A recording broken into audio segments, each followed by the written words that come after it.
Hello, my name is Rickard, and in this tutorial, I'm going to show you how you can create some interesting composites using silhouette brushes in Photoshop.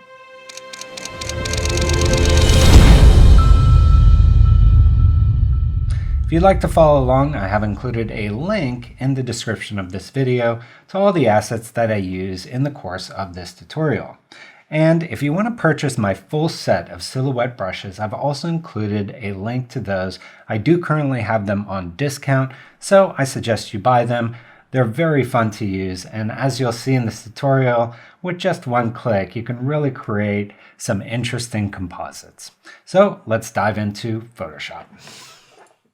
All right, let's go to File, Open, and in the Assets folder, we have the assets that we're going to use. The first one I want to do is this one here, the Johannes file. So let's go ahead and open that. And next, I want to crop this to a square format. So I'm going to go onto my crop tool, which is C on the keyboard. And then up here, we can see we have some preset ratios. I'm going to use the 1:1 square ratio. And then I just want to move this over so that this part here, the light between these trees, is kind of centered up. So let's hit the check mark here. So I have everything I want now. Next thing we need to do is load these brushes. So let's go here. I'm going to go up here to Import Brushes. And I've put these into my Nucly library. So I've downloaded everything. And if we look here, you can see Nucly brushes. These are the new ones, the Nucly birds and flock brushes, the people in action, and the solitary people. So let's go ahead and open all those. We now have them in here. Now, if you're not seeing what I see here, you may see something like this. What you need to do is go up here and turn on the brush tip. That'll show you what the brush tip looks like. You can go ahead and turn off the brush stroke, and I would even turn off the brush name because you don't really need that. That also allows you to adjust the size of these so you can really see what you're going to use before selecting the brush. And here you can see we have all of our birds and all of our people. And for this one, I want to go down to solitary people. And this one here with the man in the hat, I'm going to use that one. So first thing I'm going to do is just add a layer, and we're going to call this layer man. And I'm going to hold down Option. That's going to allow me to select the color. And essentially I want to select, you can see here that because of the mist, the detail in these elements are flattened out. And for this kind of image, you really want that. You want your image to have almost a set of stratified layers where the foreground is dark and has high contrast, and then as it goes further away, it becomes lighter with less contrast. So these ones back here have almost no contrast, no detail, and just a flat color. And for our man here, I want to put him in about this depth layer. So I'm going to select that color, and then I'm just going to adjust my brush size to about where I want it, which is about right here. I don't want him intruding in this little branch right there. So right there, and then I can just click once, and voila, we have our man there. I'm going to click on here and just kind of zoom into the bottom. And what I want to do is anything that's darker than him, I want coming in front. So I'm going to double click on the layer here and just bring up my blend if options.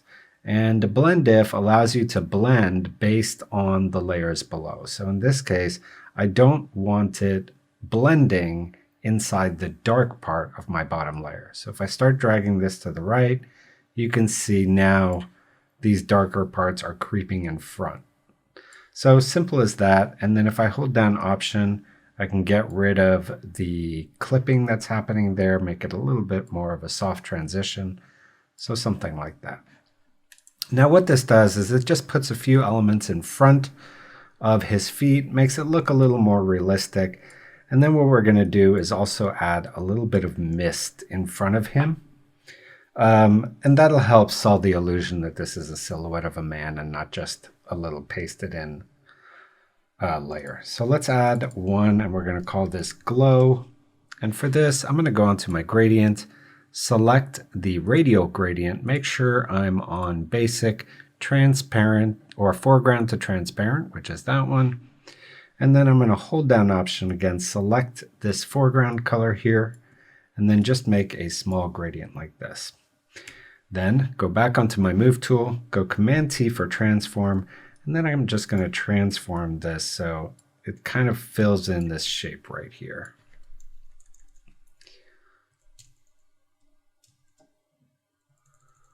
And I think that looks pretty good. So that puts a little bit of light in front of him. I also want just a little bit of breaking up of light around him. So I'm going to go to my brushes, and in the assets folder, I have a few bonus brushes. So let's go to import brushes, and let's go to our assets folder. You're going to see this bonus brushes, and we're going to open these up. And this first one here is an atmosphere brush. So I'm going to select that one. You see it has the paintbrush here. And if I turn on the brush strokes, you'll see that rather than just a repeating pattern like all these others, it actually changes as you paint. And it creates this really nice fog effect. So with that, I'm going to create one more, and we'll just call this one fog. I want that same foreground color. I'm going to make my brush a bit smaller and then just paint a little bit around here. So something like this. And then I'm going to put this above the man layer, hold down Option and click between these so that this layer is clipped by the transparency of the man. And I'm just going to take the opacity down until it's almost invisible. So really, I just want to break up the flatness of that layer. So maybe around 27–30% is going to be enough. I can paint a little more toward the bottom and maybe just a little more there. So something like that. So now we just get this like subtle detail in there, and your brain is going to kind of interpret that as some kind of detail on the man. All right, the next thing I want to do is add the birds. So let's add another layer, and we're going to call this birds. Let's go back to our brushes, and I'm going to scroll up here. I'm going to go ahead and turn off the brush strokes. That way I can see more brush tips at a time. And we have these birds. I'm going to select this one. It's 3 birds going up. It's pretty nice.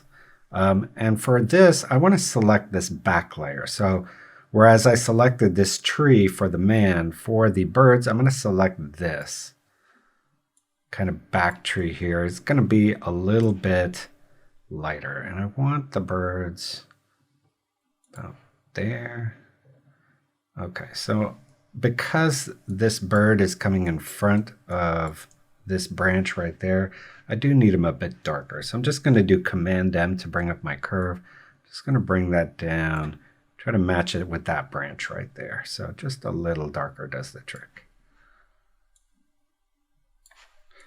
Okay, and then this bird here is kind of lost. So I'm going to go into my lasso tool, just select that one bird, and then we can go to Layer, New, via Cut, and that'll put that bird on its own layer. Now we can move him, kind of put him somewhere a little more obvious, and I kind of want to make him bigger too. So maybe something like this. And we can also bring him a little closer to the camera by making him just a touch darker. So I'm going to do Command M to bring up my curve and just make him a tiny bit darker like that. Okay, then finally, to kind of pull all this together, I'm going to do 2 things. One is I'm going to add some sharpness, and then 2 is I'm going to add some noise. And then actually I want to do a third thing, which is just a little bit of a color grade on top of it. This already has a really strong color grade with this red and cyan, and we're just going to accentuate that a little bit more. So first, to add some sharpness to this, I'm going to add a layer. We're going to call this sharpness. And I'm going to do Shift Option Command E, and that's just going to merge everything into this layer here. Then I'm going to go to Filter, Other, High Pass. And for this, I probably just need like 2 pixels. And then we're going to put this on Linear Light. Now if I turn this on and off, you can see it's just adding a nice little crispiness to our edges. And that's going to help sell this illusion. Next, I'm going to add some noise. And I'm going to show you how to do this one way. And then in our next lesson, I'll show you a different way to add film grain, which has kind of become my preferred way. So let's zero these two out. And we just want a 50% pure gray. So that is no hue, no saturation, and 50% on the brightness. Let's hit OK. We can do Option, Delete, or Alt Backspace on a PC, and that's going to fill this with our foreground color. So now we have that filled in. Next, we're going to go to Filter, Noise, Add Noise. And here we want it on Gaussian, monochromatic. And honestly, it doesn't really matter how much you add, but I would keep it, maybe around 15 should be fine. Now, if we zoom in real close, you can see this noise is a little too much. So I'm going to go Filter, Blur, just do 1 blur, and maybe 1 more. And that looks pretty nice. We're going to put this on Overlay. And you can see now what it's doing. It's adding that film grain across the whole image. If we feel that's too strong, we can take the fill down here to maybe something around 50%. All right, then our last step is just punching up the colors a bit. So I'm going to add a curve here. I'm going to add a slight S curve. So just bring the shadows down, the shadows on our left end, and then bring the top of the curve up, and that's going to brighten up our highlights. Then I'm going to go to the red channel. Now the opposite of red is cyan. So if I want to add cyan to the highlights, I need to bring this down. And if I want to add red to the shadows, I need to bring the shadow side up. You can see what that's doing. We can just kind of do a little bit of an S curve here as well. I want to overdo it on the shadow areas here. It's something like that. So that's just kind of accentuating our existing color grade, adding a little bit of a punch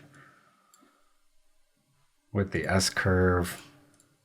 And I feel like when you add a color grade on top of anything that you've composited, it helps in kind of making the shadows and the highlights all a similar color, and it really helps to pull an image together.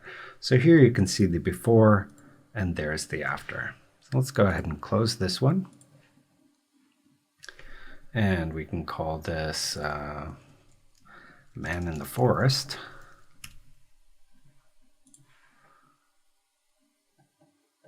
All right, next I'm going to go to File, Open.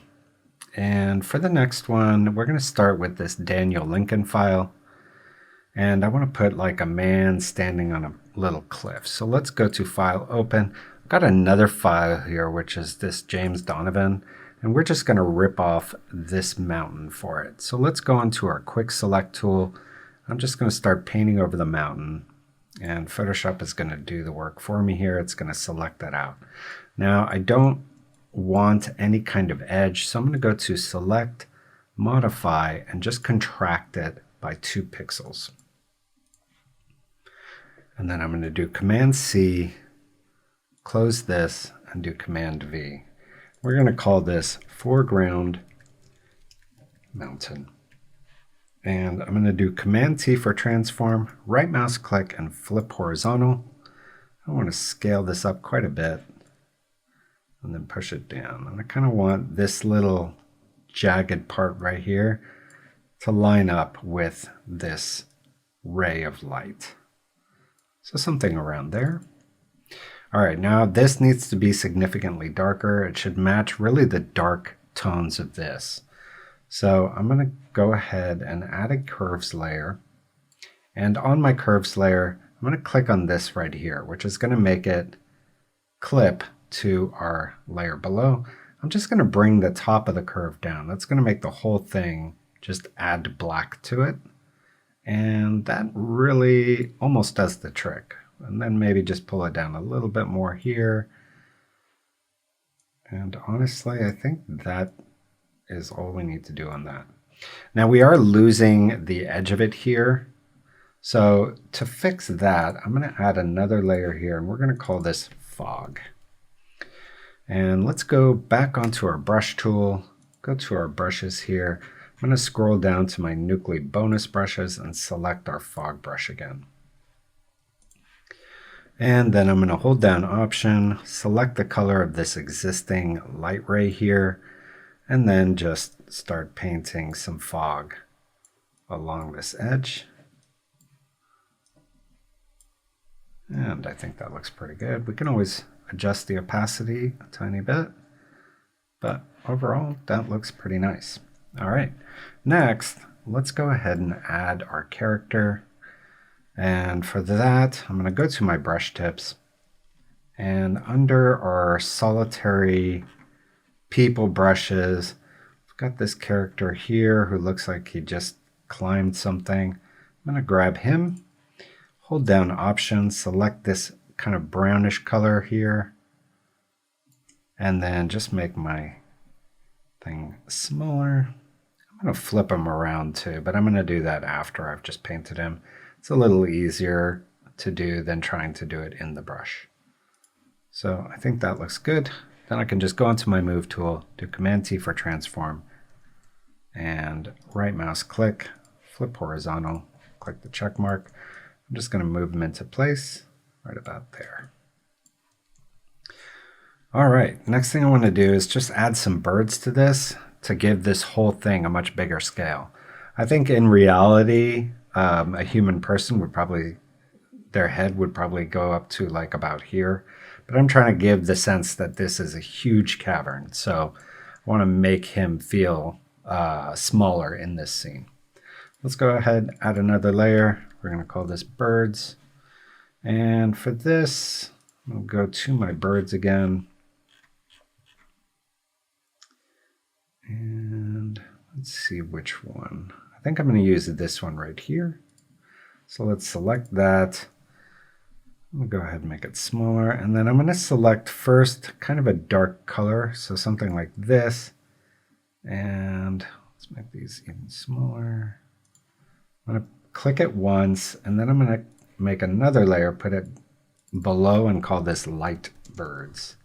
For this, I'm going to select the lighter color here, kind of where they're going out past here. I want them to be that. Now that I think is a little too light, so I'm just going to do Command U to bring up my hue saturation. I'm just going to make them a tiny bit darker here. I'm kind of looking at this one right here. It's very hard to see, but kind of as it disappears behind here, I think is nice. So something like that, kind of get the sense that these are flying through the shaft of light, and when they're over the light, you're seeing kind of their silhouette, but when they're behind it, you're seeing the birds being hit by that light. We can make these just a tiny bit smaller too. Okay, then next we're going to add those same tricks to make all this feel unified. First, we're going to add some noise. Now, the way I like to do this is using my patterns. If you don't have my patterns and don't want to purchase them, obviously just do the noise how I showed you in the last lesson.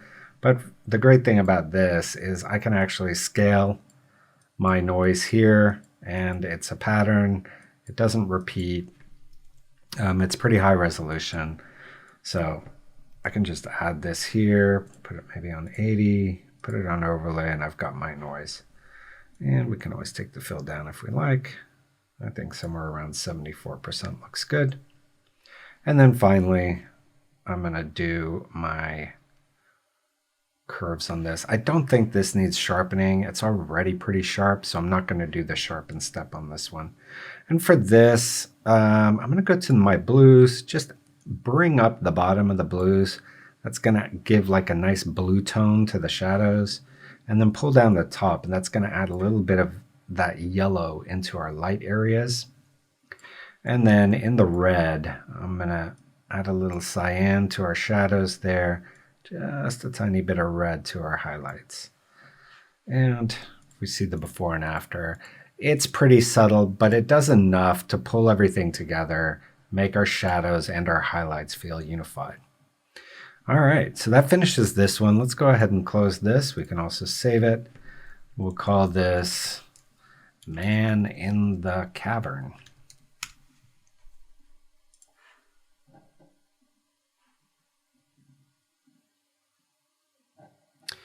Okay, for our last one, let's go ahead and open this Alp Durin file. And here what I'm going to do is I'm going to use this cliff bottom. Now before I start, I am going to crop this file. So let's go to our crop, and for this I want a 4x5 crop. I'm just going to drag this to the bottom like that. Hit the check mark. And then I also want to add a couple guides. So I'm going to go to View, New Guide Layout. Here I just want 2 columns, 2 rows with no margin. That'll give me a nice center guide there. All right, next, I can turn off these guides for now. We'll just hide the extras. And then I'm going to go on the quick selection tool here and just paint over this cliff. Now I have to be careful when I do the edges of this because it doesn't have as nice contrast as this top part does. Nope, that was too close. Okay, so I can't get too close to that edge, but I think also because this is an organic shape, it doesn't really matter if it doesn't, so long as it doesn't take anything extra, I think we're going to be good. All right, so that's good. Let's add a mask to this. And then with my mask selected here, I'm going to just go on the lasso tool, hold down Option. I kind of always hold down Option when I'm using the lasso tool. That way, if I let go of the mouse, my selection doesn't close. And then I can also just click and drag if I want to use the normal lasso tool. But if I want to stop, I can stop, kind of move around, and then keep dragging. So something like this. And basically, I just want to select this big boulder on top and get rid of it. So in my mask, I'm going to fill that with black. So to fill with my background color, I'm going to do Command Delete. And that fills in with my background color. So there. All right, let's go back to View, turn on our extras. I want to move this so that the tip of this is kind of right there. We're going to have our character standing right here in the center of the image. Okay, next let's go to File, Place Embedded. And I'm going to grab this Jasper file. And this is going to be our background. So let's put this back here and let's put it underneath. And I want this sky to just extend up. I'm going to go ahead and turn these off for now. Add a layer, we can call this sky. I'm just going to go onto my gradient tool. Again, I want it on linear gradient. I want to make sure it's on foreground to transparent. I'm going to select this by holding Option, make sure that's my foreground color, and then just do some gradients coming in from the top. All right, next I'm going to select this slightly darker gray, and from the very top to where my white starts, just add some gray to the top of the sky there. You'll see why in a second. So that looks pretty good. I do think I may need to just move all this down a bit. I don't like how close the top of this is to the top of that. I want a little bit of space there. So I think what I'm going to do actually is shrink it this way a bit. That way I can get a few more trees in there while I'm at it. And then I can take my sky layer and just kind of extend this way. Go back on my gradient and just extend the top. And that I'm pretty happy with. Okay, because I'm going to be adding these characters as a silhouette, I can't have this much detail in this. So in order to get around that, or to solve that problem, I should say. First, I'm just going to go on eye, which is my eyedropper, and select kind of the color I want to overlay on top of all this. Now this already has a nice kind of color pattern going where it's starting with this very desaturated green. So maybe I'll start with that and just go a little darker. So something like this, and then I can add a solid color and then hold down Option and clip it to this layer. So that looks like it belongs in this strata of colors. So it's a darker version of this color here. All right, with the mask selected, I'm just going to go onto my gradient again, hit D to default to black and white, and then X to switch them. That'll make my foreground color black. And then I can just kind of go from this bottom left corner up to the top right, add some of the detail in here. As it gets closer to the camera, you'd see a little more detail. So something like that looks correct. All right, then I'm going to add another layer. And with this same dark greenish color, I'm just going to make a gradient from the bottom to about the top of the cliff there. That's just going to blend some of this together. All right, next we're going to add our characters here. For this, we can turn our extras back on. And I'm going to use the same foreground color because that is the color of this here. And for this, I'm going to go to the people in action. And I want this couple right here. Great little silhouette there. We're just going to make our brush smaller. Kind of have them right about there. And because I have my guides on, it pushed it. So I can turn off my guides now. I don't need them anymore. We can just kind of push this back to about there. I think that looks really nice. Unfortunately, I did it on this layer, which I did not want to do. I want to have it on their own layer. So let's do that again.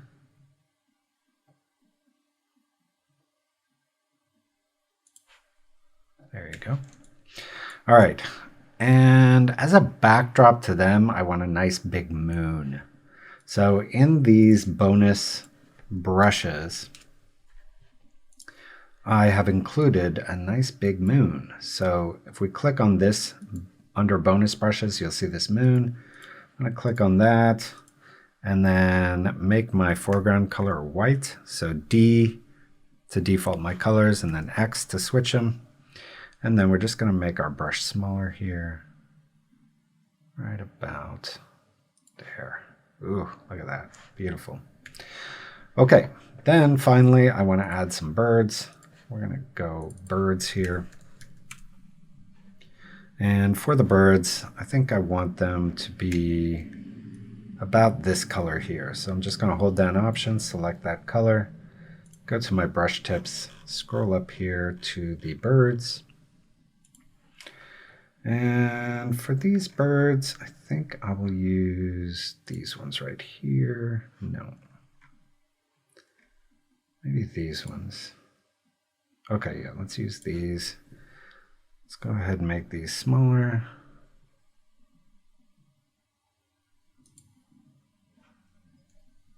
A little smaller. And whenever I do this, I kind of want them to cross over, like I want them to cross into and out of the moon. Anytime you can have elements that you're compositing lay on top of each other or cross-section each other, it's going to make it feel less like a cutout and more integrated, which is why, you know, I want this background to move behind my mountain. I want this moon to be slightly behind the rock.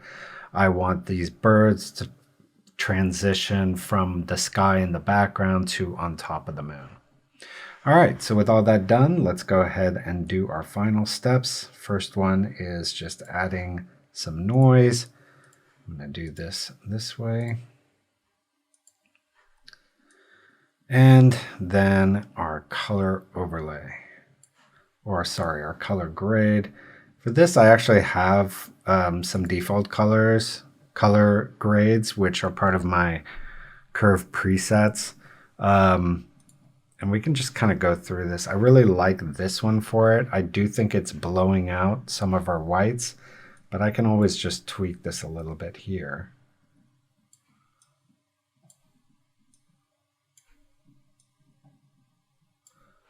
And I think that looks really nice. So real simple, a few clicks. Can maybe adjust the size of this a little bit. And we have this cool looking image. All right, so let's go ahead and save this. And that is a wrap.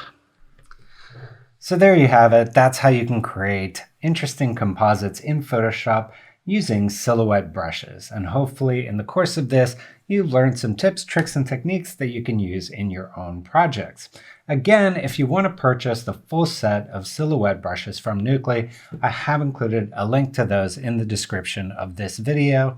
And if you enjoyed this tutorial, please subscribe to my channel, leave a comment, share this video, turn on notifications, do all that good stuff. And here are some other videos to check out. I will see you next time.